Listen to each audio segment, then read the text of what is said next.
Some people just want to hear a lot of stories. So, yes, sure. I'll read a few short stories for you. We're on lunch, or you're on lunch, as you said, so hopefully we can make you happy, and then you can come back maybe when you have more time and hear a longer story. So hopefully you like what we do. Okay, so get comfortable. Just lay down. Yes, feel free, lay down. Yes. Okay. And get comfortable. And close your eyes. Very good. Very good. And breathe in.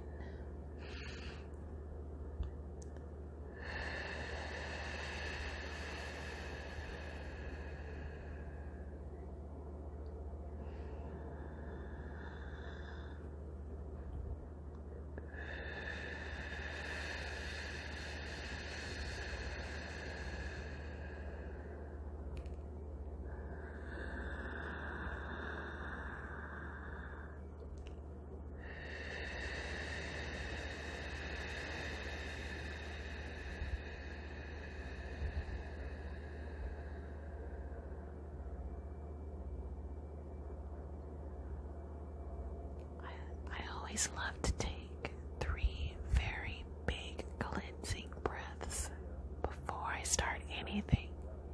You just feel way better. So I'm going to get ready to tell you yours, to read your stories to you. Are you ready? Okay. And remember, just throw everything out of your mind and relax, relax, relax, relax. Just lay down, lay down, lay down, lay down.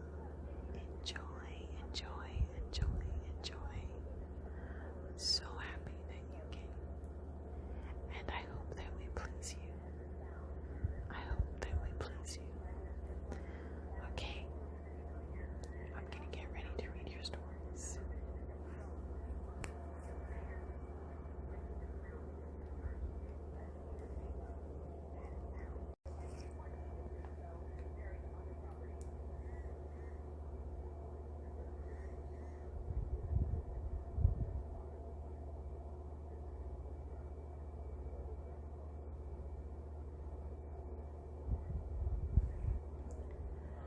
Okay, this first story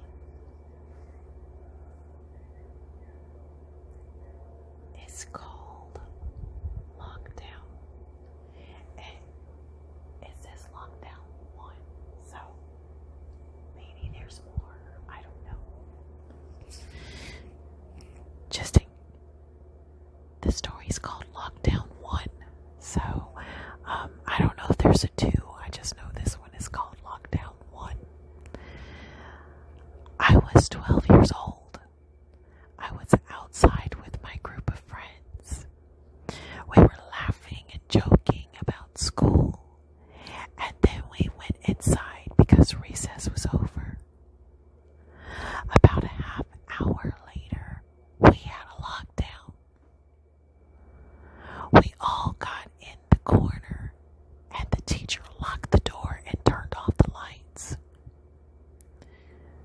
He made sure we were all there. There was not a lockdown drill. This was a real lockdown. We all were scared out of our minds. This girl in our class started to cry loudly.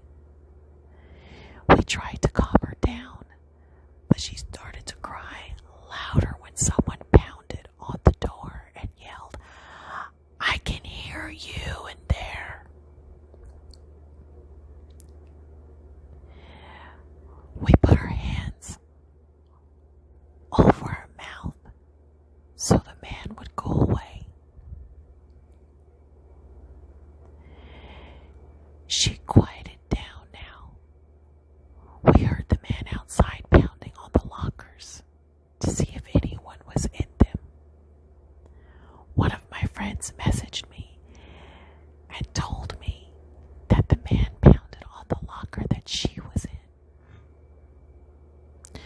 She wanted to scream. I told her to keep quiet and she would be fine. 1 hour later,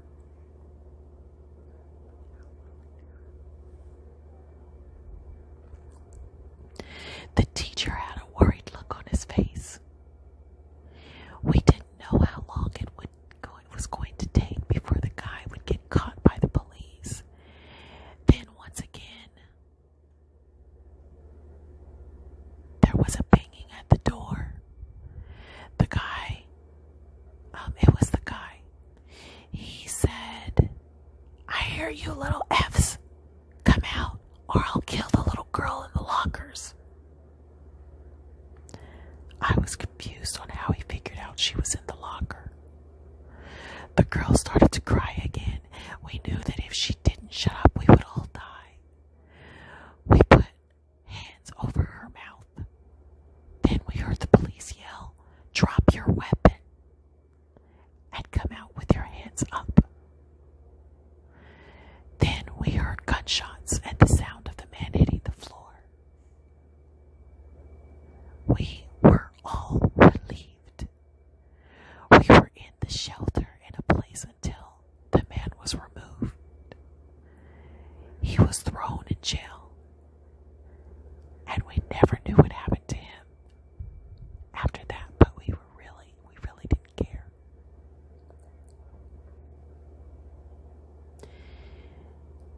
This is the author's notes. Don't take your life for granted, because it can be taken from you at any moment, or someone you love can be taken from you. So live like it's your last day.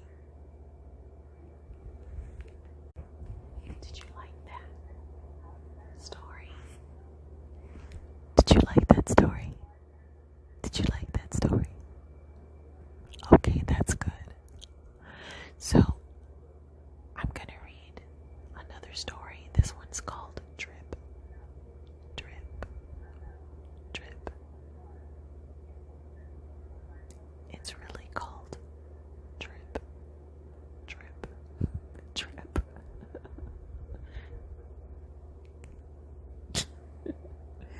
Okay.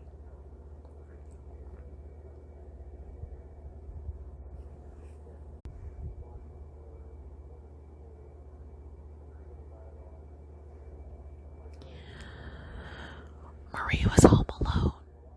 It was just her and her dog Spot. At night, Spot always goes underneath the bed. So when Marie was scared, Spot would lick her hand. She started to fall asleep. Then she heard drip, drip,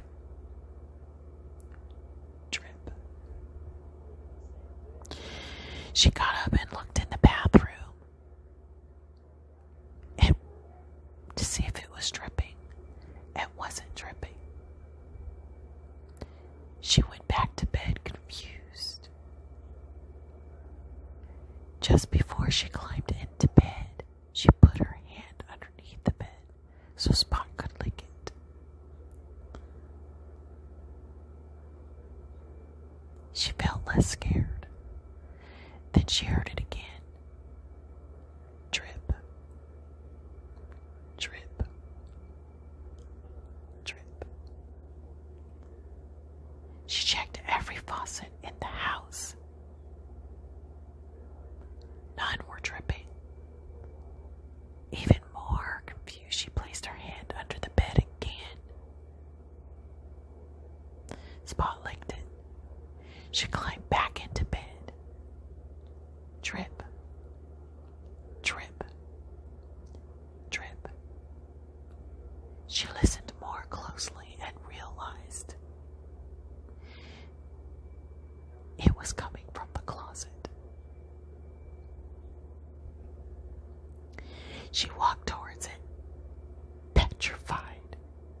She opened the closet and saw her dog hanging dead from the coat hanger, the blood dripping down was the sound she heard. Then on the bottom of the closet was a note, written in blood. Humans can like it too.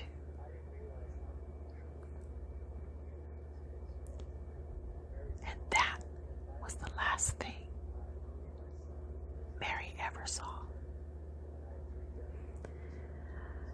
The author's notes are as follows. I know this is a known horror story, but I decided to write it and show people who do not know it. Recommend, write, review, report. So, I have never heard that story. I'm glad I read it because I have never heard that story. But I don't understand the ending that much. I mean, very well. So, I'm going to go to the next story. Humans can like too. Did she like the dog? Like, what was she? I don't know. Okay. I don't know. Anyway, I'm going to move to the next story. This story is called I'm a Survivor.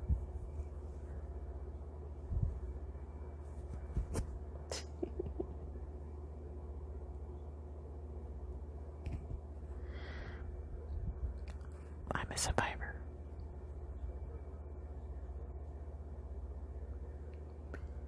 It was the best of times. It was the worst of times. Sorry, that's not what it says. I'm sorry, I'm a little silly. It's okay, it's okay. I'm a survivor of the of World War I. The World War I attack. Though it was a very sad war, I never gave up that I will make it. Everywhere I look, all I could see were smoke from their guns and cannons. Every gunshot I heard was terrifying. It was a terrifying thing. All I could do, hearing it, was to pray that someone would not hit me. Sidebar, I'm sorry, this is not the story. But this story is going to be a little difficult because the punctuation there's very little punctuation, so I'm not going to always know where to stop okay, so just please bear with me. So, every gunshot I heard was a terrifying thing. All I could do, hearing it, was pray that someone will not hit me.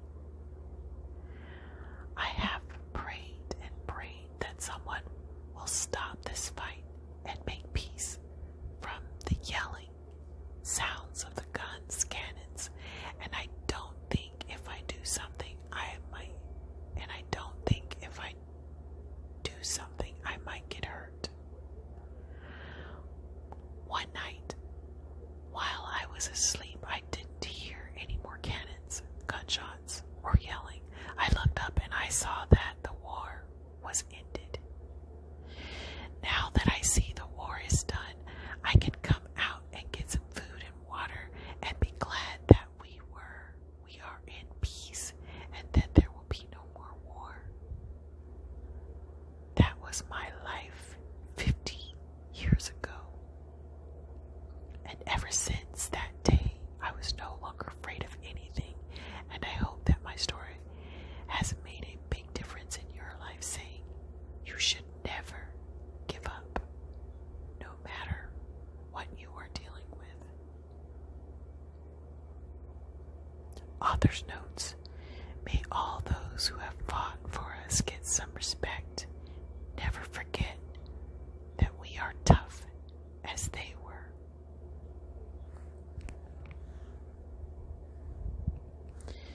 Would you like one more? Okay. This one is called Skeleton Deer. Like a deer. Okay.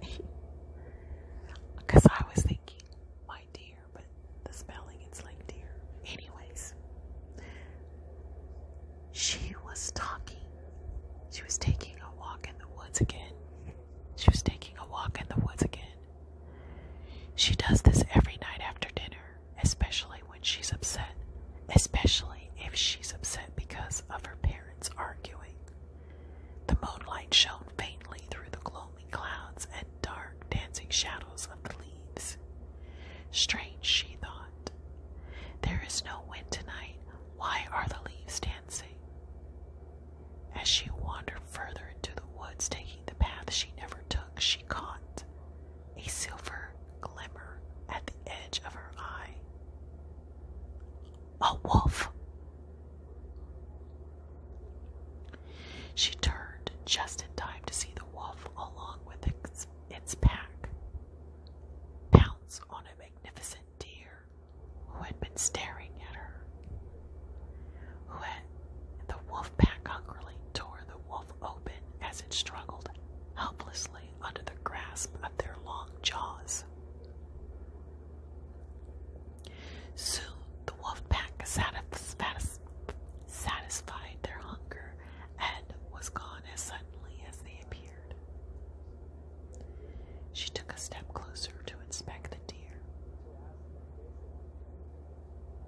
She pushed aside the bushes and stepped into the clearing where the moon shone down brightly into the remains of the deer. She looked down and gasped at what she saw. The wolves took away the most of the deer's flesh, though bits still hung from its bones, dripping blood down into the grass. The weird thing was, the wolf left its heart inside the rib cage, but didn't even touch it, and it was still beating. The skeleton deer lifted its head and sniffed the clear night air, mixed with a heavy smell of blood. It shakingly stood up on its feet and trotted away. Author's notes. This is a true story. J.K.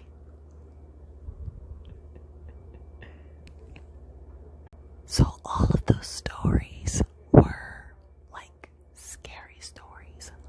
Would you like a different kind of story? Like maybe one more story? Maybe a more uplifting story? Or are you okay with the scary stories? Maybe there's a love one. I don't know. Let's see.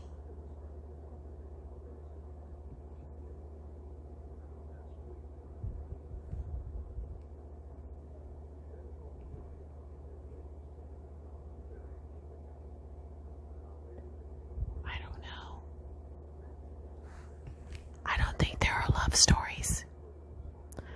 I have to ask our boss to download. I don't know why they don't put love stories on our little phones that they give us. Apparently, well, they have feel-good stories.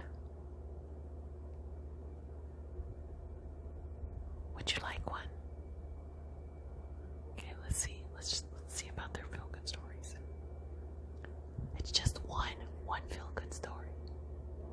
You ready? Okay.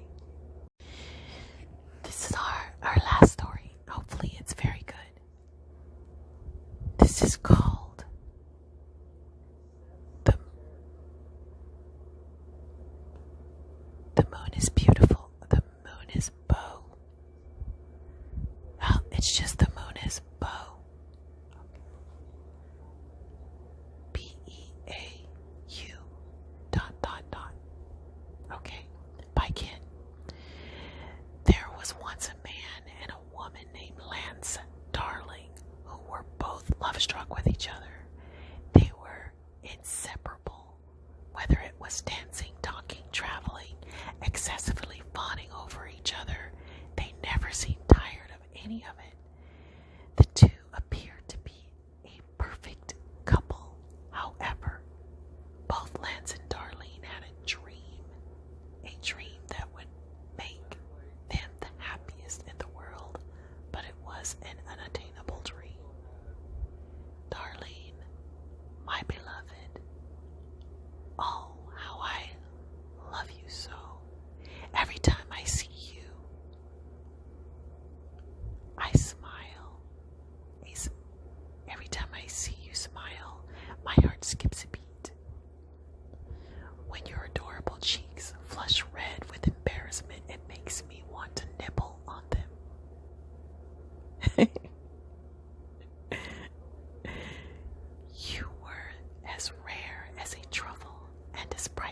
as a pearl ring, and yet you are with someone as silly as me. So I promise to surround you in happiness forever. I just hope one day you'll be able to live out your dream. Lance, my darling, oh, how I love you so. Every time I see you resting, it warms my heart.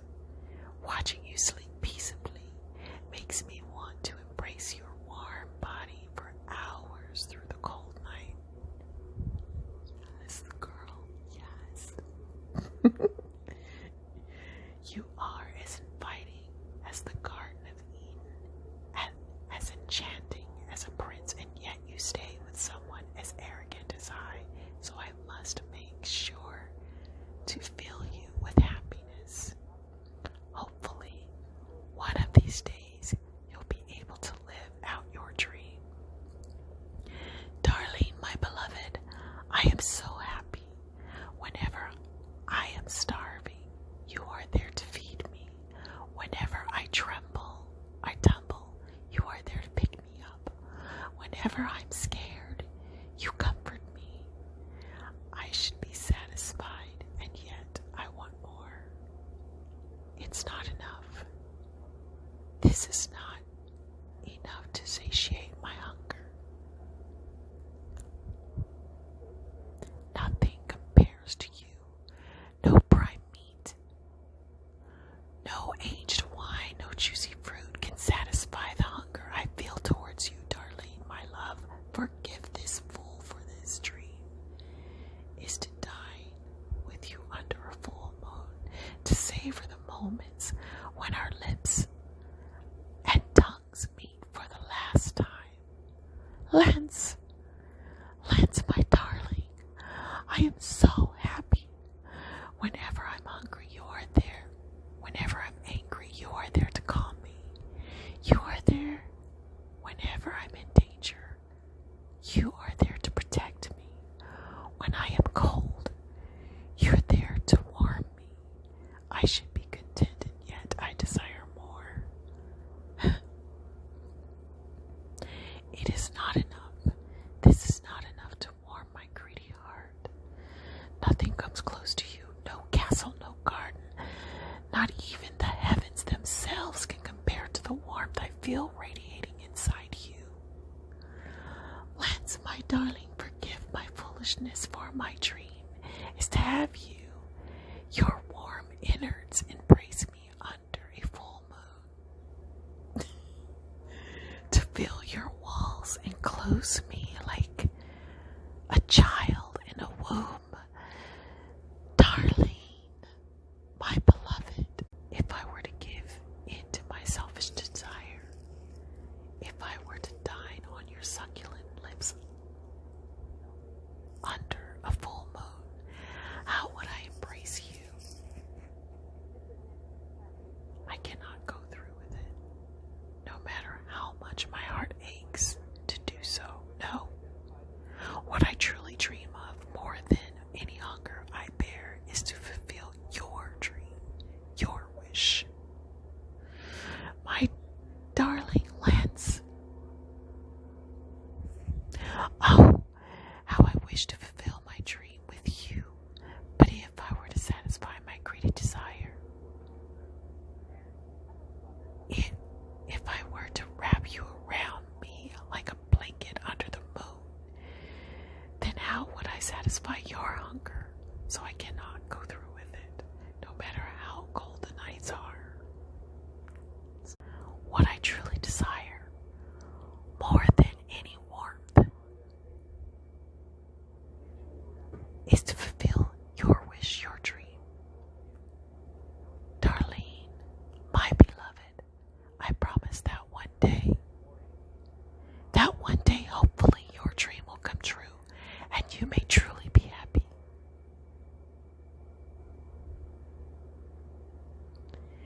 There's no writer's notes. That was very interesting, don't you think? Did I make you late? I mean, as far as your lunch goes. I'm sorry.